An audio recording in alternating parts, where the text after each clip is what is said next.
മുഹമ്മദ് മുസ്തഫ സ്വല്ലല്ലാഹു അലൈഹി വസല്ലം.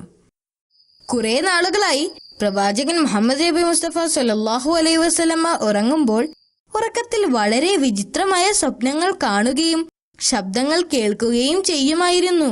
പ്രവാചകൻ തനിക്കുണ്ടായ അനുഭവം അദ്ദേഹത്തിന്റെ ഭാര്യ ഖദീജ റളിയല്ലാഹു അൻഹയോട് പറഞ്ഞപ്പോൾ ആ സ്വപ്നം അങ്ങേക്ക് ഉപദ്രവമുണ്ടാക്കില്ല എന്ന് പറഞ്ഞ് പ്രവാചകനെ ആശ്വസിപ്പിച്ചു. ഒരു ദിവസം രാത്രി പ്രവാചകൻ പതിവ് പോലെ ഹിറ പർവ്വതത്തിലെ ഗുഹയിൽ ഇരിക്കുകയായിരുന്നു.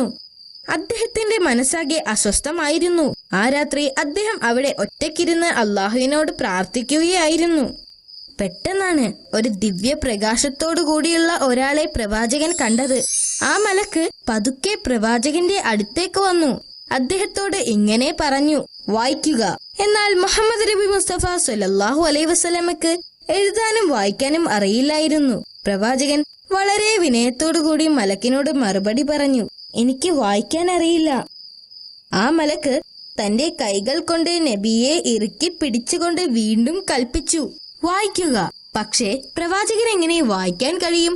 എനിക്ക് വായിക്കാൻ അറിയില്ല. അതേ ഉത്തരം വീണ്ടും ആവർത്തിച്ചു. ആ സമയം മലക്ക് അദ്ദേഹത്തെ ആദ്യത്തേതിനേക്കാൾ ശക്തമായി കൂട്ടിപ്പിടിച്ചു. പ്രവാചകന് ശ്വാസം വിടാൻ പോലും പറ്റാത്ത വിധം മലക്ക് പ്രവാചകനെ ഇറുക്കി പിടിച്ചുകൊണ്ട് വീണ്ടും വായിക്കാൻ ആവശ്യപ്പെട്ടു. പ്രവാചകന് നന്നായി വേദനിക്കാൻ തുടങ്ങി. അദ്ദേഹത്തിന് വളരെയധികം പ്രയാസമുണ്ടായി. ആ വേദനയ്ക്കിടയിൽ ഞാൻ എങ്ങനെ വായിക്കും എന്ന് പ്രവാചകൻ മലക്കിനോട് ചോദിച്ചു. മലക്ക് വീണ്ടും അദ്ദേഹത്തെ അമർത്തിപ്പിടിച്ചു. പ്രവാചകന് താനിപ്പോൾ തളർന്നു പോകുമെന്ന് തോന്നി. തുടർന്ന് മലക്ക് പറഞ്ഞു, വായിക്കുക. നിന്റെ നാഥന്റെ നാമത്തിൽ വായിക്കുക. അവൻ ഒരു രക്തക്കട്ടയിൽ നിന്നും മനുഷ്യനെ സൃഷ്ടിച്ചിരിക്കുന്നു. വായിക്കുക. നിന്റെ നാഥൻ വളരെ ശ്രേഷ്ഠനാണ്. അവൻ പേന ഉപയോഗിച്ച് എഴുതാൻ പഠിപ്പിക്കും, ഒന്നും അറിയാത്തവനാണെങ്കിൽ പോലും. പ്രവാചകൻ വിറക്കുന്ന ഹൃദയത്തോടുകൂടി ആ വാക്കുകൾ ആവർത്തിച്ചു. മലക്ക് അവിടെ നിന്ന് പോകുന്നതിന് മുൻപായി അദ്ദേഹത്തോട് പറഞ്ഞു, ഞാൻ ജിബ്രീൽ എന്ന മലക്കാണ്. നീ അള്ളാഹുവിന്റെ ദൂതനായ മുഹമ്മദാണ്. പ്രവാചകന് താൻ അനുഭവിച്ച ആ സംഭവത്തിന്റെ അമ്പരപ്പിൽ വീട്ടിലേക്കോടി. എന്നിട്ട് വീട്ടിലെത്തിയ ഉടനെ തന്നെ ഖദീജ റളിയല്ലാഹു അൻഹയോട് എന്നെ ഒരു പുതപ്പിട്ട് മൂടുക എന്ന് പറഞ്ഞു. അദ്ദേഹം വിറക്കുന്നുണ്ടായിരുന്നു. അദ്ദേഹം ആ ഗുഹയിൽ നടന്ന കാര്യങ്ങൾ തന്റെ ഭാര്യയോട് വിശദീകരിച്ചു കൊടുത്തു. എല്ലാം പറഞ്ഞു കഴിഞ്ഞപ്പോൾ, ഞാൻ കള്ളം പറയുകയാണെന്ന് തോന്നുന്നുണ്ടോ? അങ്ങ് ഭയപ്പെടേണ്ട. അങ്ങ് സത്യമാണ് പറയുന്നത്. അങ്ങ് സത്യസന്ധനും വിശ്വസ്തനുമാണ്. അങ്ങയുടെ ജനങ്ങളെ ഇതിലേക്ക് നയിക്കുക, അവർ മറുപടി പറഞ്ഞു. തുടർന്ന് ഖദീജ റളിയല്ലാഹു അൻഹ അക്കാലത്ത് ജീവിച്ചിരുന്ന ഒരു മഹത് വ്യക്തിയായ വറഖത്ത് ഇബ്നു നൗഫലിന്റെ അടുത്തേക്ക് ചെന്നു. അദ്ദേഹം ഒരു വൃദ്ധനും അന്ധനുമായിരുന്നു. അദ്ദേഹത്തിന് വേദങ്ങളെ കുറിച്ചെല്ലാം നല്ല അറിവുണ്ടായിരുന്നു. തന്റെ ഭർത്താവിന് സംഭവിച്ച കാര്യങ്ങൾ ഖദീജ റളിയല്ലാഹു അൻഹ അദ്ദേഹത്തോട് പറഞ്ഞപ്പോൾ അദ്ദേഹം കരഞ്ഞുകൊണ്ട് വിശുദ്ധൻ എന്ന് പറഞ്ഞു. അത് മൂസാ നബിയുടെ അടുത്ത് നിന്ന് വന്ന മലക്കാണ്. മുഹമ്മദ് തന്റെ ജനങ്ങളുടെ പ്രവാചകനാവും എന്ന് പറഞ്ഞു. മുഹമ്മദ് നബി മുസ്തഫ സ്വല്ലല്ലാഹു അലൈഹി വസല്ലമ തുടർന്ന് തന്റെ വെളിപ്പെടുത്തലുകൾ സ്വീകരിക്കുകയും അത് ഓർത്തുവെക്കുകയും അനുയായികൾക്കായി അത് ആട്ടിൻതോലിൽ എഴുതി സൂക്ഷിക്കുകയും ചെയ്യുമായിരുന്നു. അള്ളാഹുവിൽ നിന്നുള്ള സന്ദേശങ്ങൾ ജനങ്ങളെ കേൾപ്പിക്കണമെന്ന് അദ്ദേഹത്തിന് അറിയാമായിരുന്നു. അതുകൊണ്ട് അദ്ദേഹം അള്ളാഹുവിന്റെ സന്ദേശങ്ങൾ ജനങ്ങൾക്കിടയിൽ പ്രസംഗിക്കാൻ തുടങ്ങി. ആദ്യത്തെ കുറച്ചു വർഷങ്ങൾ അദ്ദേഹം തന്റെ കുടുംബത്തിലും സുഹൃത്തുക്കൾക്കിടയിലുമായിരുന്നു പ്രബോധനം നടത്തിയിരുന്നത്. അദ്ദേഹത്തിന്റെ ഭാര്യ ഖദീജ റളിയല്ലാഹു അൻഹ ഇസ്ലാമിലേക്ക് മാറിയ ആദ്യ വനിതയായിരുന്നു. പ്രവാചകന്റെ ബന്ധുവായ അലി ഇബ്നു അബൂ താലിബായിരുന്നു ഇസ്ലാം മതം സ്വീകരിച്ച ആദ്യ കുട്ടി. ആദ്യത്തെ അടിമ സയ്യിദ് ആയിരുന്നു. പ്രവാചകന്റെ സുഹൃത്തായ അബൂബക്കർ ഇബ്നു സിദ്ദീഖ് റളിയല്ലാഹു അൻഹു ആയിരുന്നു ഇസ്ലാം മതം സ്വീകരിച്ച ആദ്യ പുരുഷൻ.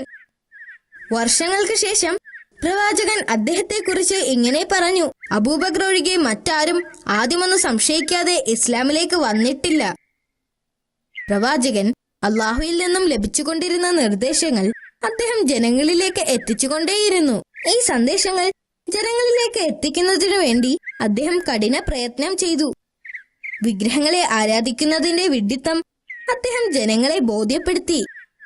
പരിശുദ്ധമായ ഖുർആനിന്റെ മഹത്വത്തെക്കുറിച്ചും അദ്ദേഹം ജനങ്ങൾക്ക് പഠിപ്പിച്ചു കൊടുത്തു. അക്കാലത്ത് മക്കയിൽ വിവിധ തരം ഗോത്രക്കാരുണ്ടായിരുന്നു. അവരിൽ ഏറ്റവും ശക്തരായിരുന്നു ഖുറൈശികൾ. ആ ഗോത്രത്തിൽപ്പെട്ട ആളുകൾ പ്രവാചകൻ പറയുന്നതിനെ ഗൗരവമായി കണ്ടില്ല. അവർ അദ്ദേഹത്തെ അവഗണിച്ചു. എന്നാൽ കാലം കഴിയും തോറും കൂടുതൽ കൂടുതൽ ആളുകൾ പ്രവാചകന്റെ അനുയായികളായി വന്നത് അവർ കണ്ടു. പ്രവാചകൻ ജനങ്ങൾക്കിടയിൽ രാവും പകലും തന്റെ പ്രഭാഷണം നടത്തിക്കൊണ്ടേയിരുന്നു. ദൂരസ്ഥലങ്ങളിലേക്കും ഗ്രാമങ്ങളിലേക്കുമെല്ലാം ഖുർആൻ സന്ദേശങ്ങൾ എത്തിക്കുന്നതിനു വേണ്ടി അദ്ദേഹം യാത്ര ചെയ്തു. അതിന്റെ ഫലമായി ധാരാളം ആളുകൾ വിഗ്രഹാരാധന നിർത്തുകയും ഇസ്ലാമിലേക്ക് പരിവർത്തനം ചെയ്യുകയും ചെയ്തു. മുഹമ്മദ് നബി മുസ്തഫ സല്ലല്ലാഹു അലൈഹി വസല്ലമ വളരെ ദയാലുവായിരുന്നു, പ്രത്യേകിച്ച് പാവപ്പെട്ടവരോട്. അദ്ദേഹം വൃദ്ധരെയും യുവാക്കളെയും ദരിദ്രരെയും സമ്പന്നരെയും ഒരേപോലെ സ്നേഹിച്ചിരുന്നു. ഒരു വൃദ്ധയായ സ്ത്രീ ആ നഗരത്തിൽ താമസിക്കുന്നുണ്ടായിരുന്നു. അവർക്ക് ഒരു ശീലമുണ്ടായിരുന്നു. പ്രവാചകൻ മുഹമ്മദ് നബി മുസ്തഫ സല്ലല്ലാഹു അലൈഹി വസല്ലമ അവരുടെ വീടിന് മുന്നിലൂടെ കടന്നു പോകുമ്പോൾ അദ്ദേഹത്തിന്റെ ദേഹത്തേക്ക് പാഴ്വസ്തുക്കൾ വലിച്ചെറിയുന്ന ഒരു ചീത്ത ശീലം അവർക്കുണ്ടായിരുന്നു. പ്രവാചകൻ എല്ലാ ദിവസവും പള്ളിയിലേക്ക് പോകുന്നത് അതുവഴിയായിരുന്നു.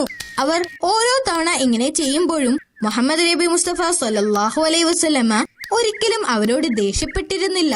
അദ്ദേഹം ഒരക്ഷരം പോലും പറയാതെ മുന്നോട്ടു പോവുകയാണ് പതിവ്. ഇത് തുടർന്നുകൊണ്ടേയിരുന്നു. ഒരു ദിവസം പതിവ് പോലെ അദ്ദേഹം പള്ളിയിലേക്ക് പോവുകയായിരുന്നു. ആ വൃദ്ധയുടെ വീടിന് മുന്നിലെത്തിയപ്പോൾ അദ്ദേഹത്തെ ബുദ്ധിമുട്ടിച്ചിരുന്ന ആ സ്ത്രീ അവിടെ ഇല്ലായിരുന്നു. അവരെ കാണാത്ത കാരണം പ്രവാചകൻ അവിടെ നിന്ന അയൽവാസിയോട് അവരെ കുറിച്ച് ചോദിച്ചു. ആ വൃദ്ധയെക്കുറിച്ച് പ്രവാചകൻ അന്വേഷിക്കുന്നത് കണ്ടപ്പോൾ അയാൾ അത്ഭുതപ്പെട്ടു. അവർക്ക് തീരെ സുഖമില്ലെന്നും അവർ കിടപ്പിലാണെന്നും അയൽവാസി അദ്ദേഹത്തെ അറിയിച്ചു. പ്രവാചകൻ കുറച്ചു നേരം ആലോചിച്ചു. എന്നിട്ട് അവരെ ചെന്ന് കാണാൻ അവരോട് അനുവാദം ചോദിച്ചു. അവർ അനുവാദം നൽകിയപ്പോൾ പ്രവാചകൻ വീടിനകത്ത് കയറുകയും അവരെ കാണുകയും ചെയ്തു. ആ സ്ത്രീ കരുതിയത് പ്രവാചകൻ പ്രതികാരം ചെയ്യാൻ വന്നതാണെന്നാണ്. എന്നാൽ പ്രവാചകൻ അവരെ നോക്കി പുഞ്ചിരിക്കുകയും തനിക്ക് അവരോട് ഒരു പ്രതികാരവുമില്ലെന്ന് അറിയിക്കുകയും ചെയ്തു. പ്രവാചകന്റെ സ്നേഹവും ദയയും കണ്ട് അവർ അത്ഭുതപ്പെട്ടു. അവർക്കിപ്പോൾ പ്രവാചകന്റെ മഹത്വം ശരിക്കും മനസ്സിലായി. കൂടാതെ അദ്ദേഹം സത്യത്തിൽ അള്ളാഹുവിന്റെ പ്രവാചകനാണെന്നും മനസ്സിലാക്കി. അതുമാത്രമല്ല, യഥാർത്ഥ മതം ഇസ്ലാമാണെന്ന് അവർ മനസ്സിലാക്കുകയും അവർ ഇസ്ലാം മതം സ്വീകരിക്കുകയും ചെയ്തു. അൽഹംദുലില്ലാഹ്. ഖുറൈശി ഗോത്രത്തിലെ ആളുകളും പുരോഹിതന്മാരുമെല്ലാം പ്രവാചകനെ അവരുടെ മതത്തിലേക്ക് ചേർക്കാൻ നിരന്തരം ശ്രമിച്ചുകൊണ്ടേയിരുന്നു. അതിനുവേണ്ടി അവർ ഉത്ബയെ പ്രവാചകന്റെ അടുത്തേക്ക് പറഞ്ഞയച്ചു. അദ്ദേഹം പ്രവാചകനോട് പറഞ്ഞു, സമ്പത്തും ആദരവും അന്തസ്സും നേടിയെടുക്കാൻ നിങ്ങൾ ആഗ്രഹിക്കുന്നുണ്ടെങ്കിൽ ഞങ്ങൾ നിന്നെ സേവിക്കാം. നീ ആധിപത്യം ആഗ്രഹിക്കുന്നുണ്ടെങ്കിൽ ഞങ്ങൾ നിന്നെ രാജാവുമാക്കാം. ഉത്ബ പറഞ്ഞു. മുഹമ്മദ് നബി മുസ്തഫ സല്ലല്ലാഹു അലൈഹി വസല്ലമ ഒന്നും മിണ്ടാതെ എല്ലാം കേട്ടിരുന്നു. അയാൾ പറഞ്ഞു കഴിഞ്ഞപ്പോൾ പ്രവാചകൻ സൂറത്തുൽ ഫുസ്സിലത്തിലെ ആദ്യത്തെ 13 ആയത്തുകൾ പാരായണം ചെയ്തു. അദ്ദേഹം അള്ളാഹുവിനെ സ്തുതിച്ചുകൊണ്ട് ഏകനായ അള്ളാഹുവിൽ വിശ്വസിക്കുന്നവർക്കുള്ള സ്വർഗത്തെക്കുറിച്ച് വിശദീകരിച്ചു. ആദ്യ സമൂഹ ജനതകൾക്ക് സംഭവിച്ചതിനെ കുറിച്ച് മുഹമ്മദ് നബി മുസ്തഫ സല്ലല്ലാഹു അലൈഹി വസല്ലമ അദ്ദേഹത്തെ ഓർമ്മിപ്പിച്ചു. ഖുർആൻ പാരായണം പൂർത്തിയാക്കി കഴിഞ്ഞപ്പോൾ മുഹമ്മദ് നബി മുസ്തഫ സല്ലല്ലാഹു അലൈഹി വസല്ലമ ഉത്ബയോട് പറഞ്ഞു, ഇത് നിങ്ങളുടെ പ്രസ്താവനയ്ക്കുള്ള എന്റെ മറുപടിയാണ്. ഇതിൽ ഏതാണ് മികച്ചതെന്ന് നിങ്ങൾ കണ്ടെത്തുക. അതോടെ ഉത്ബക്ക് പ്രവാചകന്റെ മഹത്വം തിരിച്ചറിയുകയും പിന്നീട് ഒരിക്കലും അദ്ദേഹം പ്രവാചകനെ അതിൽ നിന്ന് പിന്തിരിപ്പിക്കാൻ ശ്രമിച്ചിരുന്നില്ല.